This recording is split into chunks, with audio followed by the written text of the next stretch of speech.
Assalamualaikum warahmatullahi wabarakatuh. Hai everyone.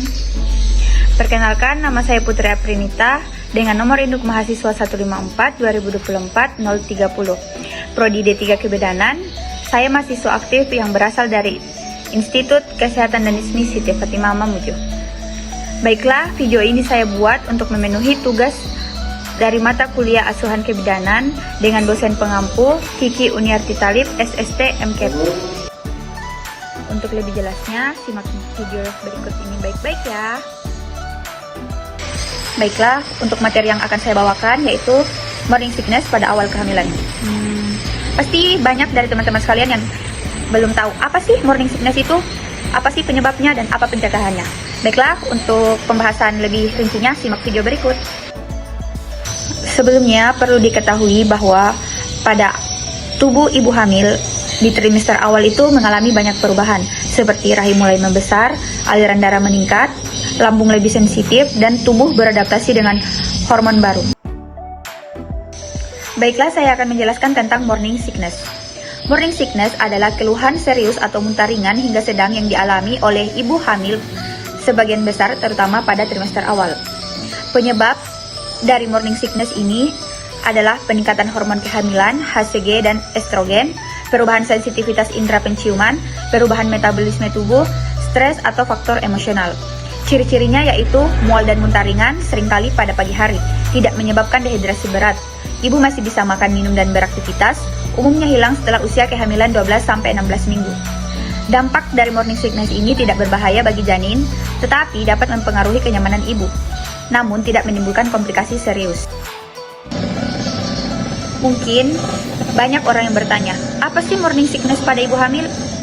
Morning sickness adalah kondisi mual dan muntah yang terjadi selama kehamilan, khususnya pada trimester pertama. Meski namanya morning, gejala ini bisa datang kapan saja, baik siang, sore, bahkan malam. Sekitar 70-80% ibu hamil mengalaminya. Jadi, hal ini itu sangat umum, tapi tetap perlu dipahami dengan serius. Morning sickness pada pagi itu sangat umum, bisa terjadi 70-80%. Penyebabnya itu perut kosong, gula darah rendah. Jika morning sickness terjadi pada siang hari, disebut sedang. Gejalanya itu 40-50%. Penyebabnya bau makanan dan aktivitas tinggi. Sedangkan pada malam hari cukup umum, 30-40%. Penyebabnya yaitu kelelahan, stres, dan lambung sensitif. Lalu, apa penyebabnya? Sebenarnya tidak ada satu jawaban pasti, tapi ada beberapa faktor utama, yaitu hormon HCG yang melonjak cepat di awal kehamilan, estrogen yang meningkat tajam, peningkatan sensitivitas penciuman, perubahan metabolisme tubuh. Semua perubahan ini adalah bagian alami dari tubuh yang menyiapkan kehidupan baru. Tapi bagi sebagian ibu, proses ini terasa sangat tidak nyaman. Berikut adalah gejala dan dampak dari morning sickness. Gejalanya adalah mual, muntah, kehilangan nafsu makan, hipersensitivitas terhadap bau. Puncaknya terjadi pada minggu ke-9. Dampak langsungnya yaitu gangguan makan dan aktivitas lain. Faktor-faktor yang meningkatkan resiko pada morning sickness pada ibu hamil yaitu memiliki keluarga yang mengalami morning sickness, pernah mengalami morning sickness pada kehamilan sebelumnya, sering mabuk perjalanan, hamil anak pertama, dan hamil anak kembar. Ada beberapa pertanyaan, salah satunya yaitu, apakah morning sickness membahayakan janin? Dalam kasus ringan, justru ada studi yang menunjukkan bahwa morning sickness bisa jadi tanda kehamilan sehat karena hormon kehamilan bekerja baik. Tapi, jika parah dan tidak ditangani bisa mengganggu pertumbuhan janin, maka penting untuk mengenali dan menanganinya dengan tepat. Ada beberapa cara untuk mengurangi gejala pada morning sickness.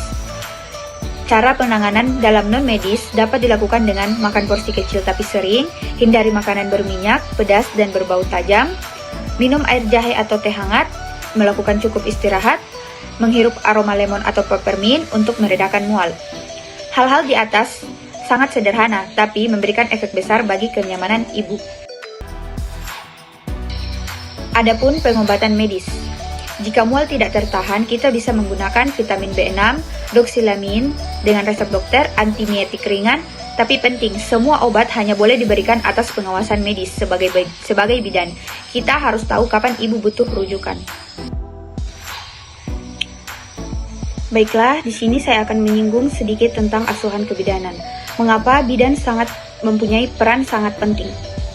Peran bidan sangat penting karena peran bidan memberikan edukasi dan konseling, mendukung ibu secara emosional, monitoring asupan gizi dan cairan, kolaborasi dengan dokter bila perlu. Kita bukan sekedar tenaga medis, tapi pendamping dalam setiap fase perjalanan ibu. Kesimpulan dari materi yang saya bawakan adalah morning sickness, yaitu kondisi mual dan muntah yang umum dialami pada ibu hamil, terutama pada trimester pertama. Meskipun merupakan hal yang fisiologis dan biasanya tidak membahayakan, keluhan ini dapat mengganggu aktivitas sehari-hari dan kenyamanan ibu.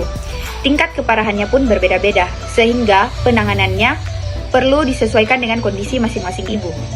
Asuhan kebidanan pada ibu hamil dengan morning sickness berfokus pada dukungan emosional, edukasi yang tepat, serta perubahan gaya hidup sederhana seperti makan dalam porsi kecil tapi sering, menghindari makanan pemicu mual, dan cukup istirahat. Jika keluhan semakin berat, bidan perlu melakukan rujukan ke fasilitas kesehatan yang lebih tinggi. Dengan pendekatan yang empatik dan responsif, bidan dapat membantu ibu melewati masa awal kehamilan dengan lebih nyaman dan aman.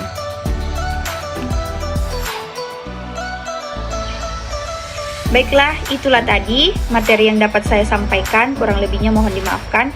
Semoga dapat membantu teman-teman semua. Saya akhiri, wabillahi taufiq wal hidayah. Wassalamualaikum warahmatullahi wabarakatuh. Terima kasih.